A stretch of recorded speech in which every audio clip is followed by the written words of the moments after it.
My name is Diane Lapacek. I'm from Poynette, Wisconsin, and I'm telling my quilt story at the Lodi Public Library in Lodi, Wisconsin on Tuesday, April 3rd, 2018.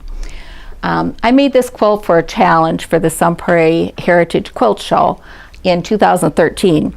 The story started a year before when my daughter-in-law and I were at the quilt show, and she decided we should both do the challenge. So she bought me a kit. It was the first one. Now we've got an ongoing contest going that whoever gets the lower prize has to buy the kit for the next year. So anyhow, I made this. The challenge was Celebrate.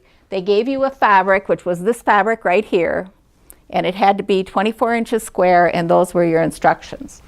So I procrastinated for a long time. I had this kit for a whole year, and finally it's the next spring, and I'm trying to think what I can do, and all I could see is this giant daffodil in my head. And I said, I have to make that, so I decided I'm doing Celebrate Spring.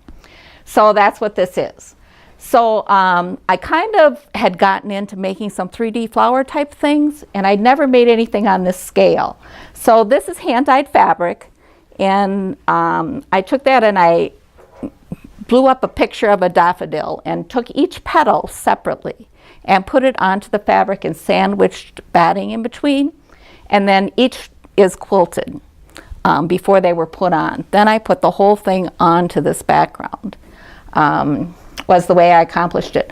It's probably the first quilt that I ever envisioned that worked just how it's supposed to. Usually they have an evolution. You start with this idea, and as you go, the concept changes. In this case, this ended up pretty much how I envisioned it. I got a red ribbon at it there. I also took it to the Lodi Fair. I got Best of Show with it there. So I was pretty happy with it. I had to go around and shop everywhere for these lovely jewels because I couldn't find anything to put in there. So that's the story of my quilt.